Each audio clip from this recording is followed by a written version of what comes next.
Assalamualaikum warahmatullahi wabarakatuh. Sebelumnya saya ucapkan terima kasih kepada Bapak Sapta Setia Dharma, SEMAK, selaku dosen pengampu mata kuliah akuntansi perpajakan di semester 5 ini.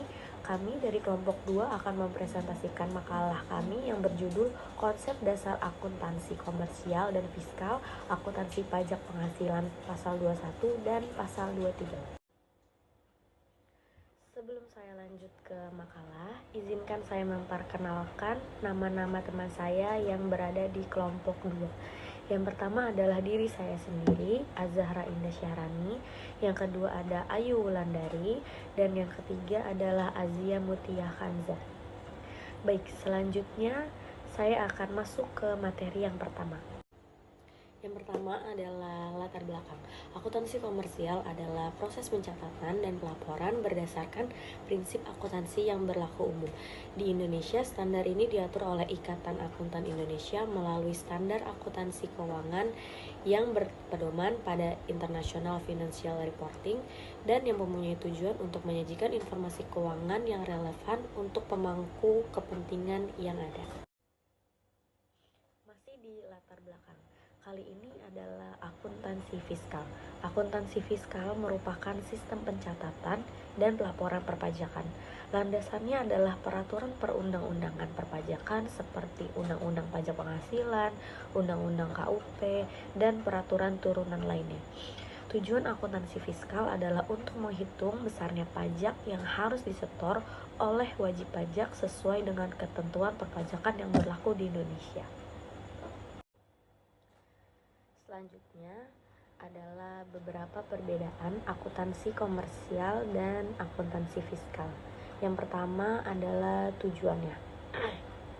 Akuntansi komersial untuk keputusan ekonomi, sedangkan akuntansi fiskal untuk memperhitungkan dan untuk pelaporan pajak terutang.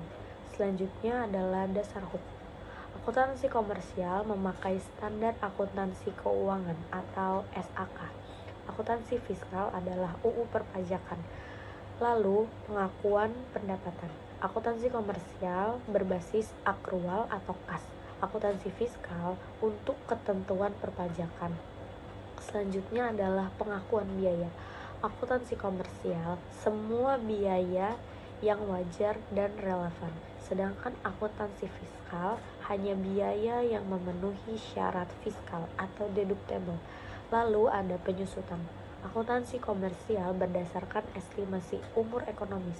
Akuntansi fiskal diatur oleh PMK 96 tahun 2009 dan perubahan.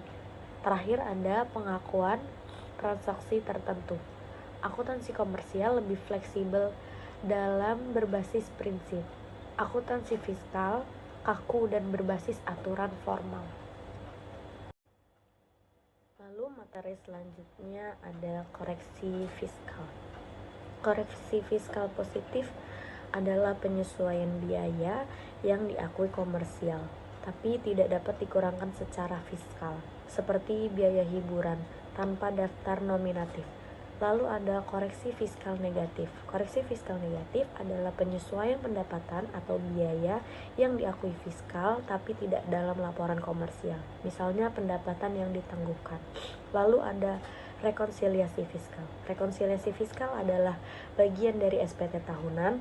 Wajib pajak harus menyusun laporan dan koreksi fiskal harus dilandasi dengan bukti dan penyesuaian yang jelas agar dipertanggungjawabkan dalam pemeriksaan pajak.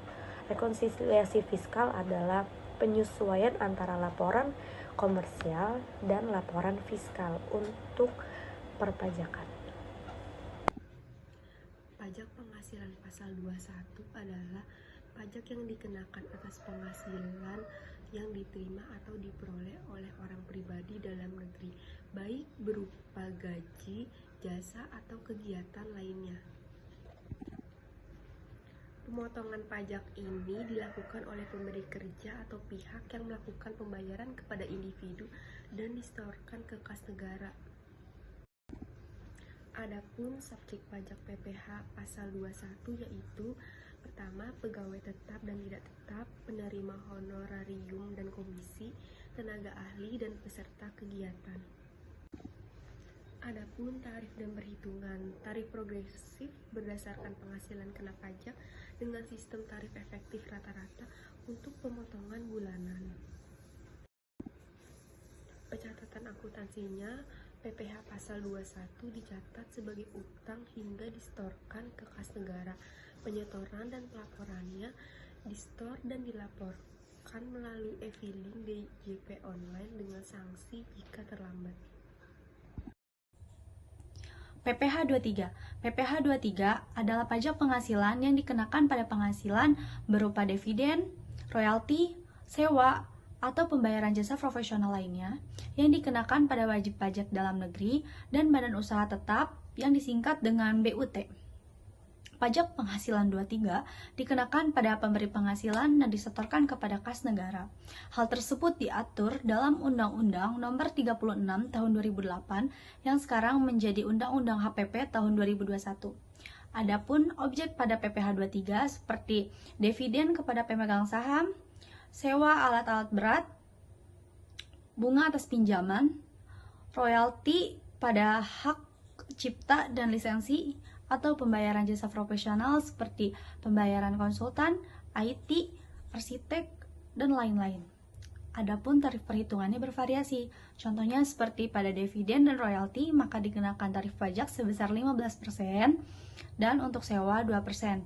Adapun contoh perhitungannya, ketika mendapatkan royalti sebesar 50 juta, maka tarif yang dikenakan adalah 15%, sehingga perhitungannya 15% dikali 50 juta yang menghasilkan 7.500.000 untuk PPh terhutang 23-nya. Pencatatannya dalam akuntansi dianggap sebagai hutang jangka pendek yang wajib disetorkan pada kas negara, dan pembayarannya melalui SPT pada masa 23 atau 26 dan dilakukan melalui ibu pot, dan jika terjadi kelalaian atau keterlambatan maka mendapatkan sanksi. Kesimpulannya, akuntansi komersial dan akuntansi fiskal memiliki fungsi yang berbeda, sehingga rekonsiliasi fiskal penting untuk kepatuhan perpajakan.